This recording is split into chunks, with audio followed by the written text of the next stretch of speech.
Hello and welcome to Business Insider with Mario Toneguzzi on YYC Business. Joining me today is Stephen Paynter, who is the principal at Gensler. Thanks for joining us today, Stephen. No problem. Thanks for inviting me.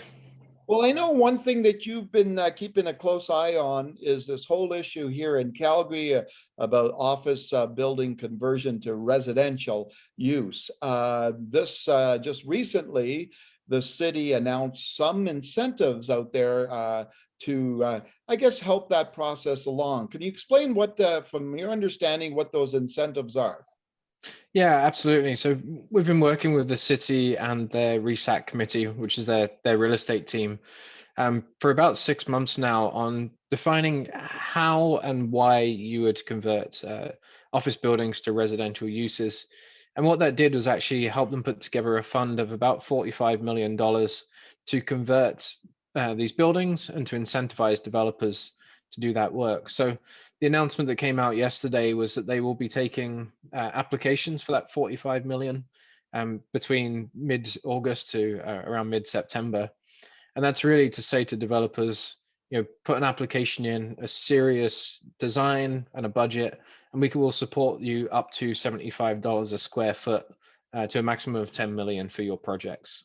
Okay. When you look at that, Stephen, what's your thoughts on is it enough to get people to go ahead and do it?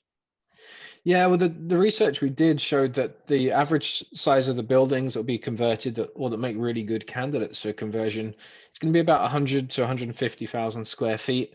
It's about 100 to 150 units of residential. So that 45 million that they're putting forward will do it's probably between 7 and 10 projects on top of the Sierra Place project, which is already underway. So it's actually going to have a pretty decent impact. They're running that funding up until January. So, it's a very quick injection of cash into a much needed area of the city. And they're really focusing it on the downtown core as well. So you're getting quite a lot of money in quite a short period of time in a very, very narrow area. And that's hopefully going to really kickstart and regenerate activity in the city center.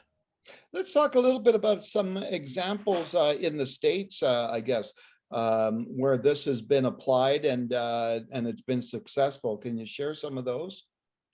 Yeah, absolutely. I mean, cities very similar to Calgary in a way, such as Kansas, have been putting a lot of money into this kind of work and into exactly these kind of conversions.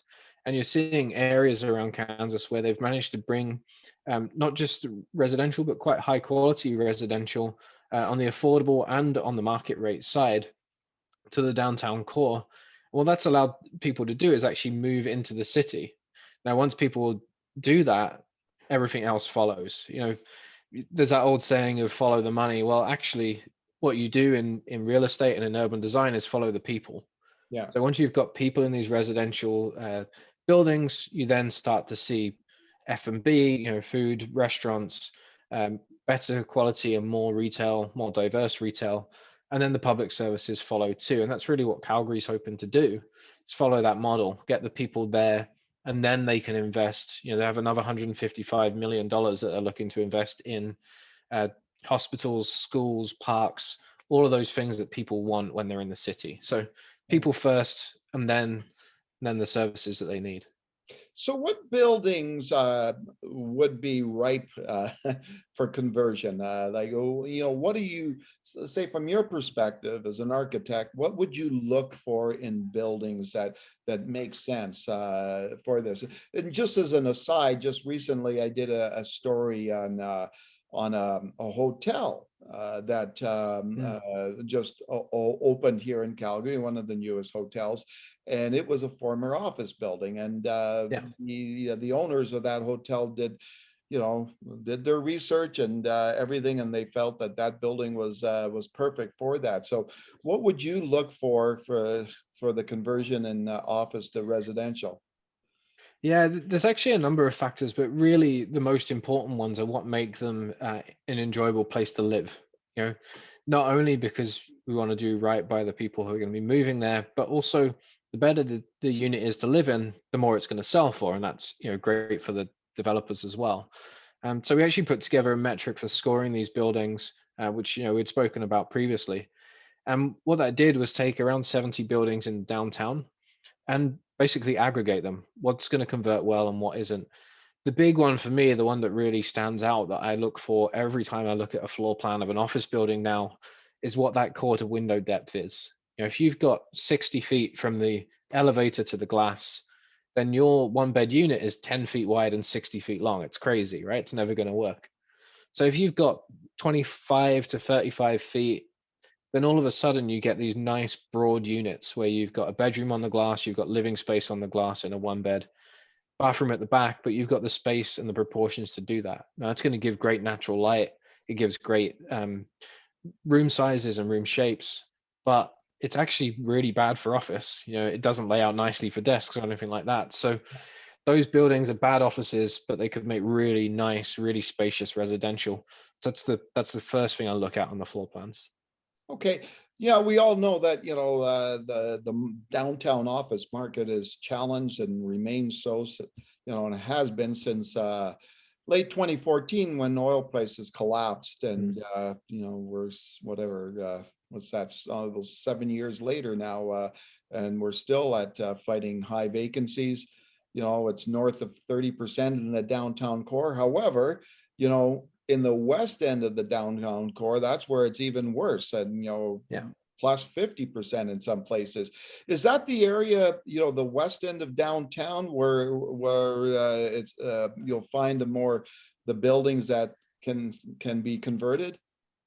Yeah, it absolutely is, and that's partly to do with the time that area of the city was developed. We're seeing a lot of late 60s, early 70s buildings there.